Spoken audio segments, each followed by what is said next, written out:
Hello, everyone. I'm so excited to be with you for another episode of the Author Spotlight. I have a brilliant young lady on here today. I'm going to share more about her. Her name is Jen Groover.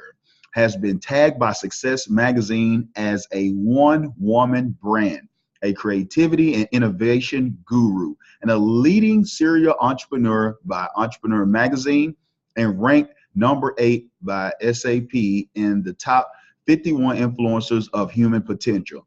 Jen Groover's name has been synonymous with innovation, entrepreneurship, evolution, and human potential. She was recently nominated as a UN delegate to the first ever Global Accelerator for the Global Entrepreneurs Council. She also made history at the New York Stock Exchange as a member of the first all-female, where all my ladies at?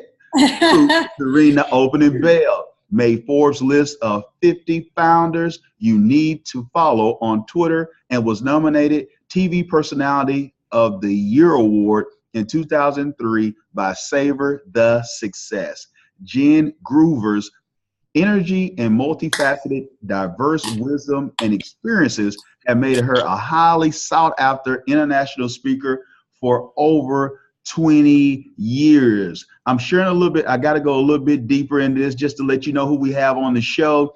Jen has been a top business and lifestyle contributor and content creator for major television networks such as ABC, CBS, CNBC, NBC, MSNBC, Fox News, Fox Business News, and the CW. She and her products have also been featured on QVC.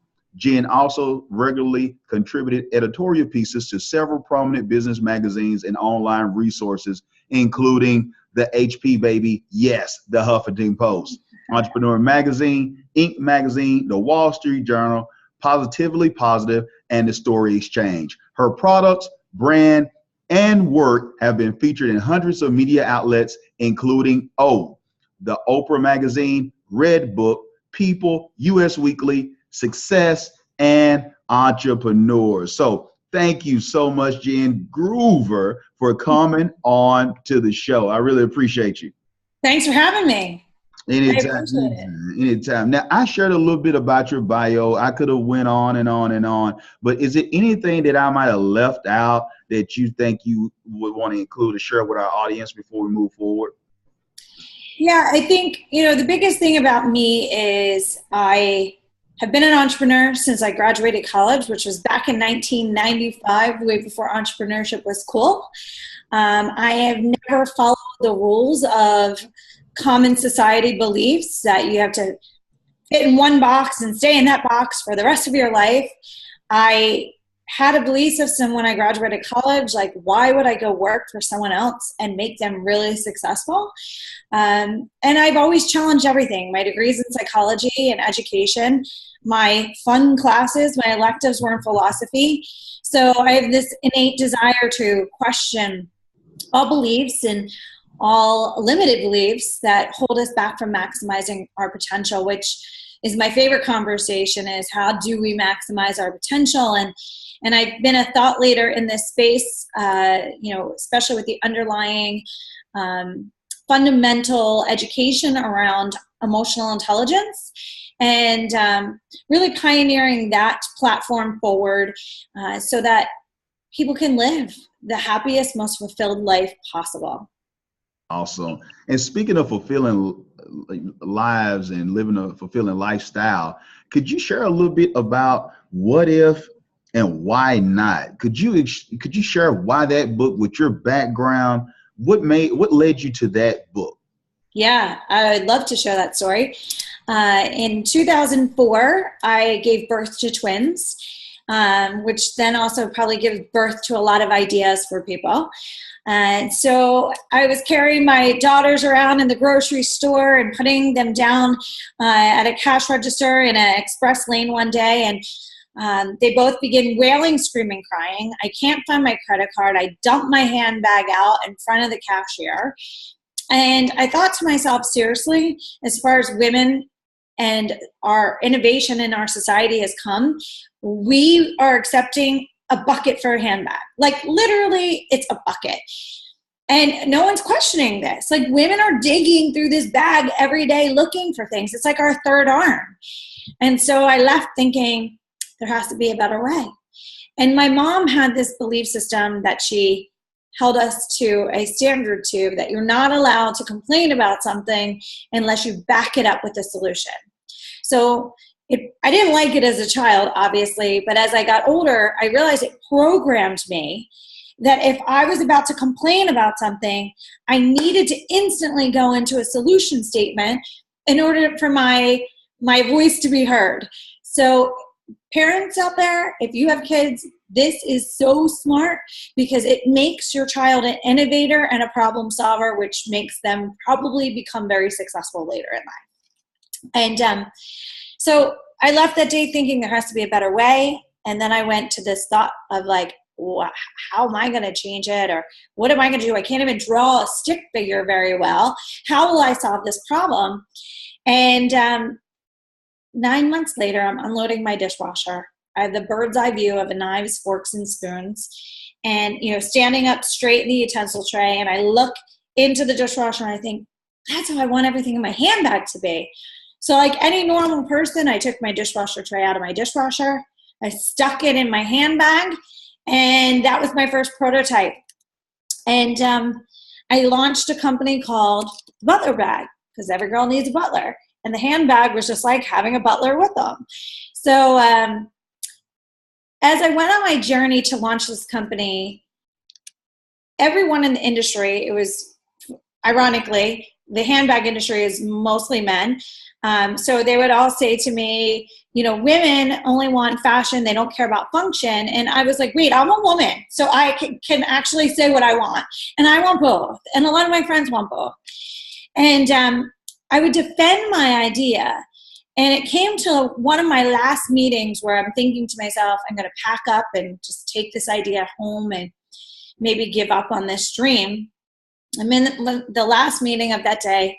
And instead of defending my idea, which only causes somebody else to defend their idea, I took a page out of Mark Burnett's book.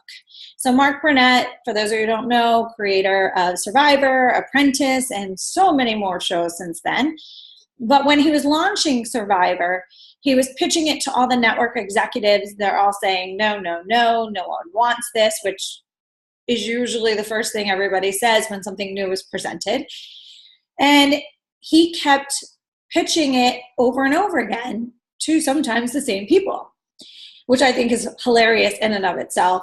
So Les Moonves was the president of CVS, and he sent a picture to Les Moonves after pitching it 3 times, the 4th time, with a picture of him and Les arm in arm on the front cover of Time magazine with a caption that says, Survivor changes the face of television, and they're holding Emmys in their hand.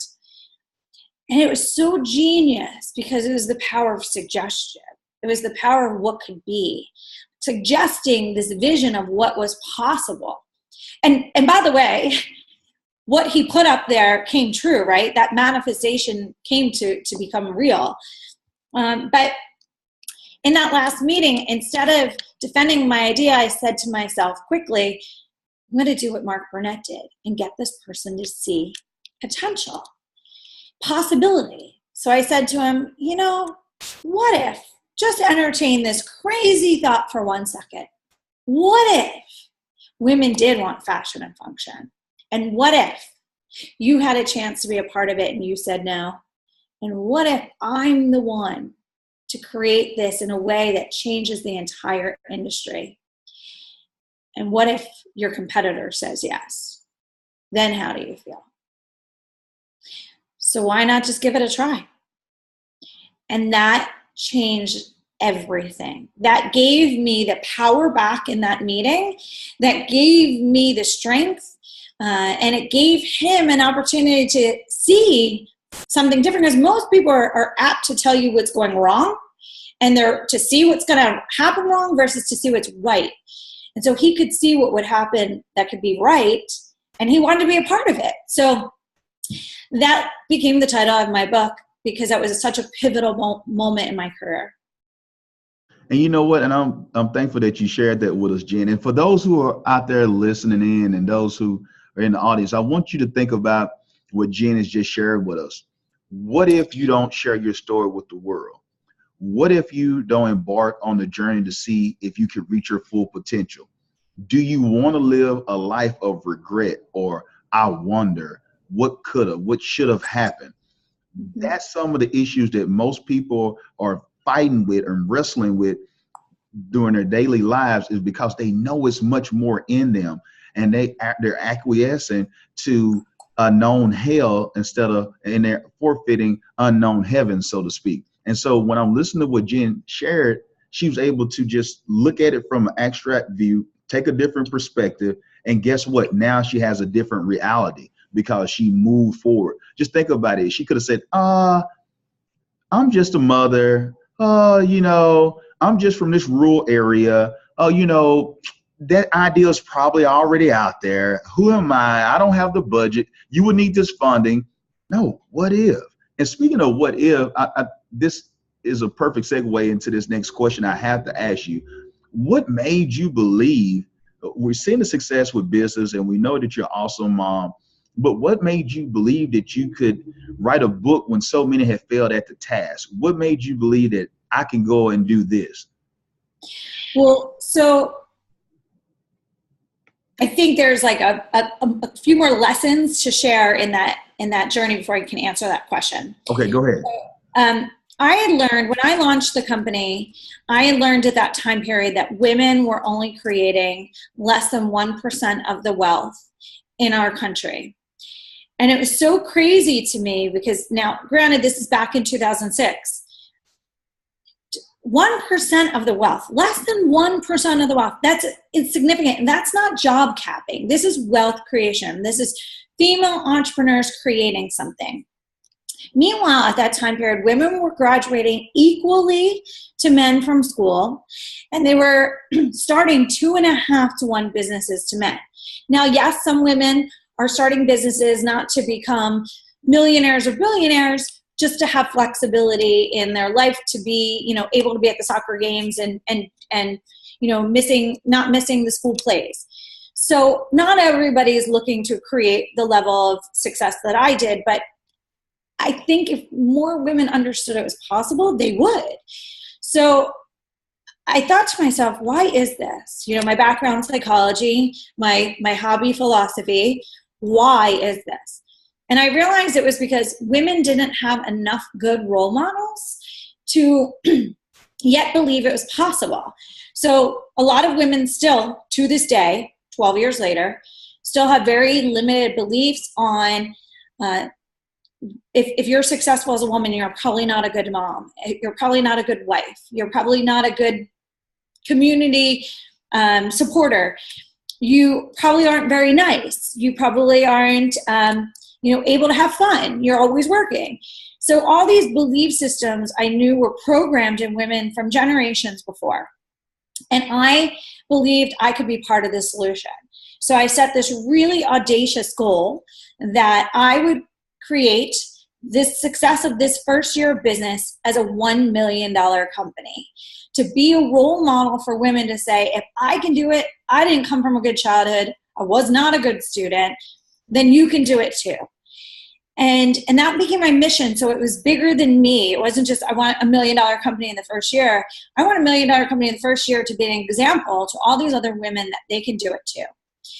So when you set an audacious goal that's non-negotiable, that's the key word here, non-negotiable. I wasn't wavering, I hope I can. I was telling the world I was going to do it, and I was being accountable to telling the world that I was doing it. And so there was no way I wasn't going to do it. I had no idea how I was going to do it. I didn't have any budget that you would think I'd be able to do it. But I kept trusting in my instincts and the universe and working hard. And we hit $1 million just 2 weeks shy of the first year. And then the next year I set this big audacious goal to hit 10 million, because why not 10x something? To hit 10 million in the second year, and we did that as well. But the reason I share that story is because I was getting so much press I mean, so much press, because I was doing something that not many women were doing. And I was doing it very confidently and very proudly, and breaking down barriers of beliefs that women were still holding. Like, you can be really nice and have a lot of fun and be a really good mom and be successful. You really can. And so, and be feminine in doing that too. And so, there was a lot of articles written about me. One was a 6-page article in Success Magazine. And I had agents, publishing agents, coming to me like crazy after that, knowing that there was a story there. And so my route wasn't as challenging as some people's might be, in the sense that I was pitching agents and publishers. They were coming to me. And so I hired a ghostwriter, because I know what I'm really good at and I know what I'm not really good at. And sitting still, I am not good at. And to write a book by yourself and type it, you have to sit still a long time. And I'd rather, as a speaker, I'd rather just speak into life what I wanted. So I would meet with my ghostwriter. I'd speak a lot. He'd interview me a lot, and then put my words into a framework that would make for a good book. And it was still an overwhelming process for me. Just, how many ways you can frame a book can be overwhelming. The title, should your picture be on the cover? Should it not be? I mean, there's so many variables. I didn't know, how much work a book launch was. I mean, that's like giving birth to another child in and of itself. So, so there was a lot of variables. I knew I was up for the challenge. I envisioned being an author more than a decade before I was an author. Had no idea what I was writing about, but I knew I was going to be an author. So when the opportunity presented itself, there was no way I couldn't say no. And I love what you're sharing there, Jean. And for one, I just love just the mindset that you have. And I always start with that. The mindset is everything. Everything. You don't have, she committed first. You commit first and you figure the rest out later. You don't have to worry about the how. I see so many people just getting bogged down in the how. Well, I got the idea, but what about this? What about that? Notice that, Jen shared that I'm going to write a book. She didn't know how she was going to write a book. She didn't use, you know what? I don't like to be still. Most of us would have said, oh, well, I'm not going to write a book because I have to be still. No, she made a decision. And by her making a decision and doing that and suggesting that out to the universe, guess what? The law of attraction happened, and then it happened. And another thing is, well, I love what she shared about the 10X. She was able to 10X. She took massive action as well.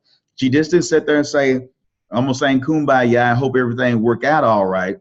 She took action before she knew everything. And so for those of you who are listening, and this goes beyond just books, she's giving you tips on life, period. These are transferable skills.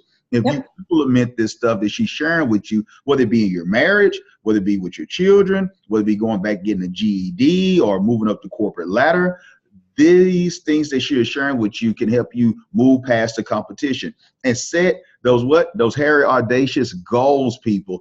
You're playing too small. You're playing too small. She didn't say, oh, the normal route would be, I hope I get 100,000. That's just like a big word. Oh, the 100,000. And I don't want to act like I'm making fun of 100,000 out there. I'm not. But what I'm saying is, what would make this young lady think to herself? Most of us would have said, come on, be real. Jen, come on now. Seriously, how dare you? Do you know how long it would take for people to work? That's more than some people make in a lifetime. And I've worked this long and got this gold watch, and it took me 40 years to do that. But no, Jen said, you know what? I'm going to 1 million, baby. Hey, I don't care what I don't know. I don't care about the odds. I don't care that they say that women have just come up with just a 1% of the wealth created wealth. I'm going to defy the odds. I'm not ordinary. I'm extraordinary. Now watch me work.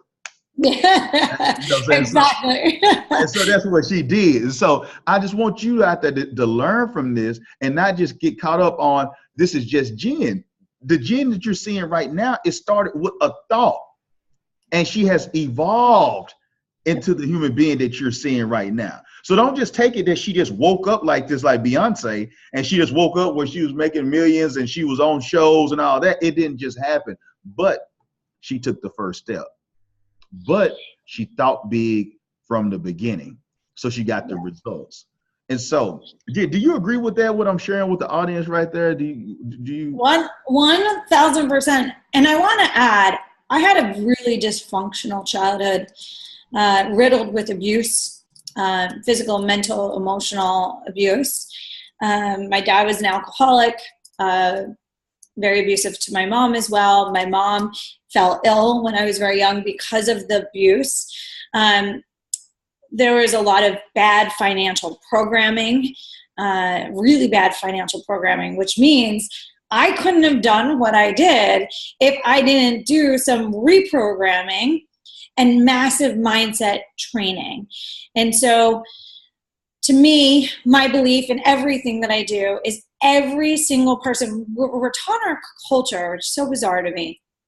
When we go to school, you become successful by basically the teacher's projecting information at you and you regurgitate it through memorization. That is not a skill set of success by any means. And you might learn some good technical skill sets around that. But the core of all success is in the mindset. All of us know some really smart people who can't get out of their way to be successful because they haven't done the mindset training. So what's going on between their head around money and power and possibility is so limited that they hold themselves back from, if you're that smart, you should be a multimillionaire or billionaire, right? I mean, if our IQ is more important than our EQ, which it's not, then everyone with high IQ should be really successful, right? But most of the most successful people in our society, and every person that we would name, like Steve Jobs, Mark Cuban, Oprah, all those people were not good students. Michael Dell, many didn't even go to college. They were really good at their mindsets and their emotional intelligence, their ability to connect with people, their ability to tap into passion and get people to follow their lead in their passion.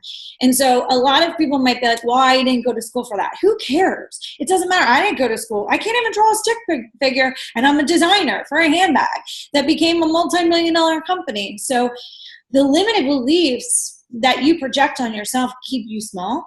And another saying that I have going out to the world, because everybody will project their limited beliefs on you, is when someone says, oh, you can't do that, at this stage of my life, I say, I will not allow your limited belief to become my limited belief. And it really is like a whoa.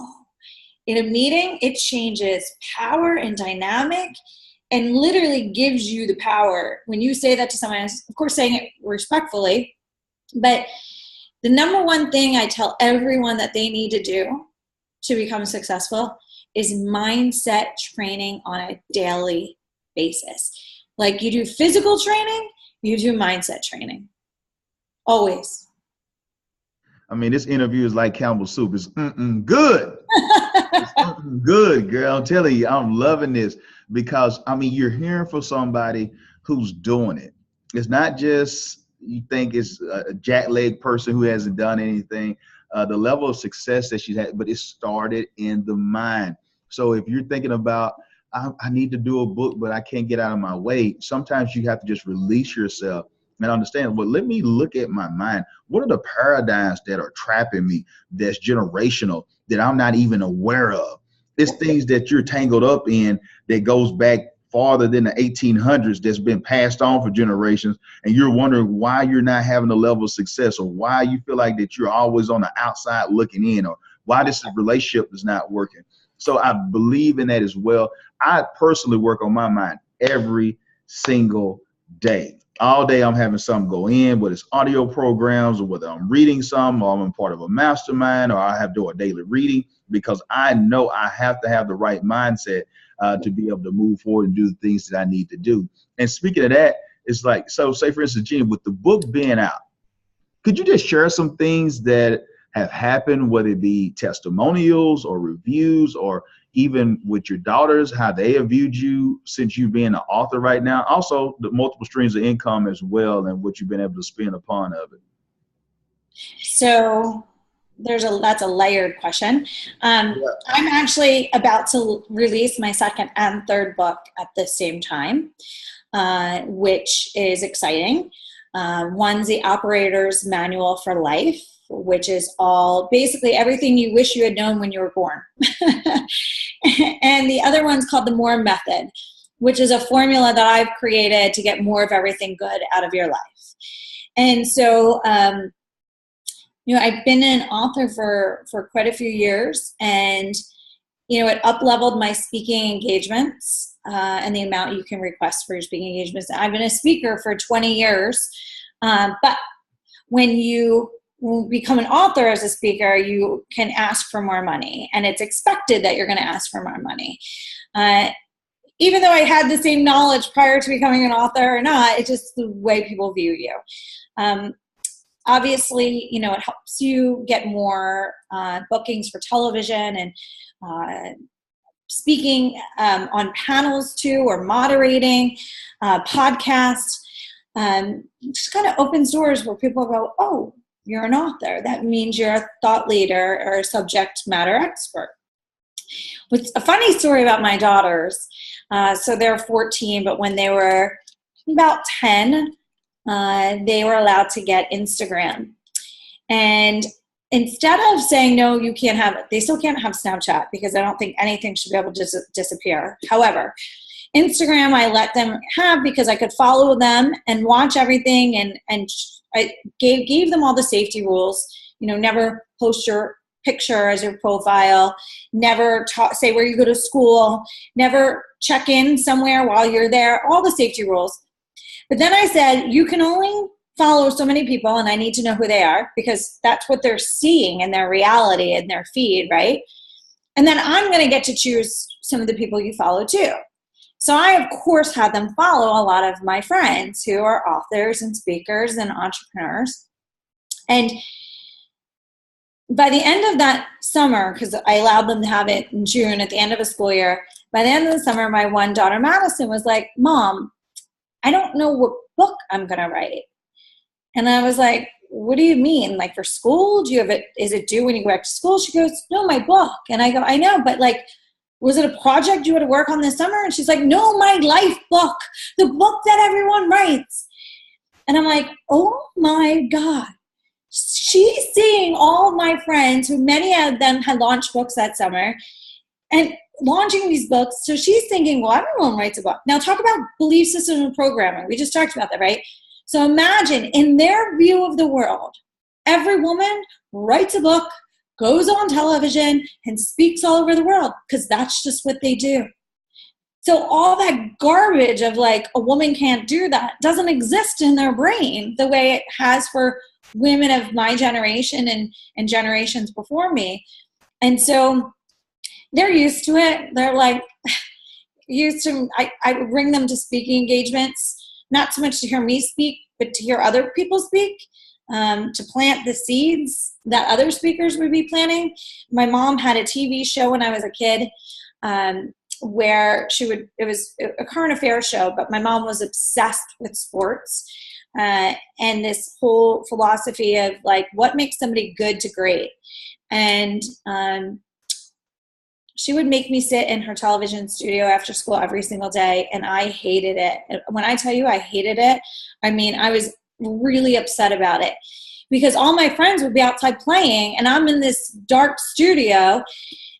But what I didn't realize is the torture set me up for success, because I was hearing legends, like literally legends, like Steve Carlton and Tug McGraw and Mike Schmidt and Ron Jaworski, all talking about how they had greatness in their careers, what principles that were from good to great, the mindset. So I'm not hearing this the way like I would hear it now as a child, but it was just planting seeds after seeds. And so my curiosity would only be natural to go in the direction that I went into, to learn more about why people do what they do. How do you go from good to great? Human potential.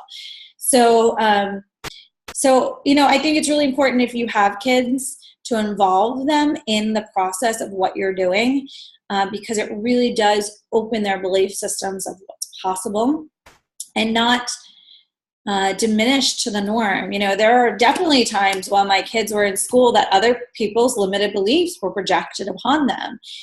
And they were like, Mom, my teacher said I can't start my own business. And I was like, what? What do you mean your teacher said you can't start your own business? And I was like, you could start your business now, like today. Like there's more 14-year-old millionaires than there's ever been before, and there will continue to be more. So of course you can start your own business. So, I believe that when you become an author, it just makes people respect that you are a thought leader on a subject matter. It makes accessibility to being on stage, whether it's a television stage or a stage, a lot easier. And it also, for your family, gives them a journey that's a little bit different, not typical. And sometimes I have to travel, and so I'm gone for a few days. But then my kids get these other life experiences that other kids don't get, where they meet all of these different speakers and celebrities because we're having access to those things. So while I might not be baking chocolate chip cookies after school, ever, I'm giving them very different experiences that are really incredible and transformative. And you know what, Jen, I love every bit of this interview. I mean, this is so divine. I know the universe allowed for this to come in to being, but this is just my life story. I mean, I do my affirmations every morning, and I'm doing my meditation. I'm always talking about the people that I want in my life. And it's amazing, these people that the universe is bringing and I'm connecting with. But it's just the law of attraction coming to me. I mean, it's not by accident. And when I'm hearing it, I'm just like, wow, Darren, really, it's happened again. And, and even with the children, I just want to talk about that legacy piece. Mm-hmm. I share that with my kids all the time. By me being an author, now my wife is finishing up her book. Our oldest daughter, she's coming out with hers. Hers is pretty much done. I'm just getting the design of it. I love it. And I'm sharing with them the same thing. And actually, I have them here in the office with me listening to you while I'm doing this interview. And that's what I'm sharing with them constantly, is about exposure. Teaching them, you don't have to wait and graduate from high school and college to do your business. I need you thinking already. I need you creating your YouTube page. I need you knowing that you can create money. You don't have to, I'm not knocking this, but you don't have to wait and go to Wendy's or McDonald's. You can create content now. Stop looking at people on YouTube and be on YouTube, or find another platform where you're creating. And so when I'm hearing you sharing that and the experiences, I share the same thing. Everybody doesn't get the experiences that y'all have because we're thinking different. I'm just looking at my own personal life. Here I am on the interview with you, but I think about, if I wouldn't have moved forward just like you moved forward, if I wouldn't have wrote the first book, or if I wouldn't have took the idea, say, I'm going to do this business, when everybody was like, man, you're crazy. You had never done it before. Well, most people who start a business for the first time, they haven't started it before in this lifetime, apparently. So, but just what if? Why not? And I love what you're doing here, Jen, and you're definitely making an impact across the globe. You are a change agent. You are a planet shaker. And that's why we have you on the Author Spotlight. So I appreciate that for coming on. I want to say something real fast, just about what you were saying with your children. To give children a new framework, because they're not going to get it in school, is really important. Because, my kids now, they're 14, and legally they can get a job. And I'm like, you're not getting a job. You're going to create a career. You're going to create a lifestyle. And they're like, what? And like, why would you go make $10 an hour somewhere? Like, that's foolish. You could babysit, even if it's just babysitting, you babysit $15 an hour, but you're only getting paid when you're there. So what would make sense to me, because we live in a gated community with literally almost every household having toddlers. You're the only teenagers in this neighborhood. So you're not going to be able to be available every time someone needs you, but you don't want to lose that customer. So you're going to find other teenage friends that are going to be outsourced and working for you. So you'll book the speaking gig for them, the babysitting gig for them, and they'll go and you'll get a piece of it and they get a piece of it. And they're like, so we get paid when we're not there? And I'm like, yeah, that's the goal, is to get paid as much as you can without being there. And they're like, so we just tell our friend to go and then we get a piece of it? I'm like, well, yeah, you're their marketing machine. You're their agent. And they're like, this is unbelievable. And I'm like, why would you go work $10 an hour somewhere if you can go and make so much money by passive income? So teaching them like the job mindset, trading time for money, leveraging time, leveraging resources, and financial freedom. That's financial freedom. If they do 30, babysitting gigs this month and they're getting, 10% of all of it, they are making a lot of money if they never step in a door to babysit. I love that. Mindset. And speaking of mindset, before we close out, could you speak to that person, Jen, who's thinking to themselves, hey, I hear you, Darren. I love what Jen represents, but I'm not the amazing mom like Jen. I don't believe. I haven't been on MSNBC. I haven't connected in the Oprah Magazine. I haven't been in Redbook and all this stuff. Could you share with them the importance of why it's important for them to make that leap of faith the same way that you did, whether it's writing a book or whatever endeavor that they want to accomplish in life? So I said this earlier, most of the most successful people didn't have an upper hand in life. They had a desire, they had hunger, and the biggest desire was to not repeat the cycle that they did not like in their childhood or in their youth. And so everything in life just takes taking action. Like every day, all day, we're making choices. So you could choose to go left towards your dreams or right. By the way, no choice is still a choice. Or right, and get further from your dreams. And what most people don't understand too is growth equals happiness. It is a direct correlation. When you're growing, you are happy. If you're stagnant, you're unhappy. So if you're unhappy right now, it's probably because you're not growing. It's probably because you're just complacent. And complacency is the thief of passion. And so if you just take action every day, even if you don't hit a crazy goal, you're just going to be a happier person. And ultimately, that's what we all want. We just want to be happy. And so every day, commit to taking 3 steps or 5 steps in the direction of your goals, and you'll get there. Oprah wasn't born Oprah. Oprah had like massive upheaval in her childhood. She had many odds against her, but she literally intentionally created the essence of who she is. And it's something most people forget. Like, people just weren't born that way. They became that way because they intentionally created it. And there's no one who can't intentionally create the life that they desire. Wow. What an episode. Hey, I told you that we were going to be blown away.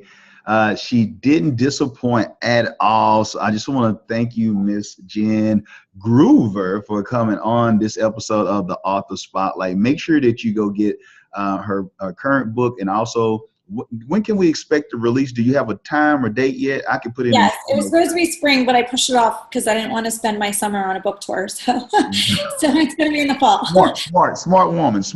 Yeah. Work smarter, not harder. Okay, you said it's coming out in the fall? Yes.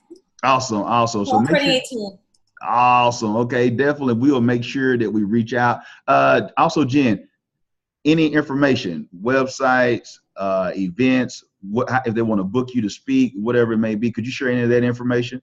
Sure. So one thing that you might be interested in is I'm actually doing a program this summer for families called Summer of Success, and basically introducing all of this knowledge and principles into your family's lifestyle, into your family's life together. So for 30 days, every day, the family gets a video. So maybe the mom's in charge, the dad, who doesn't matter.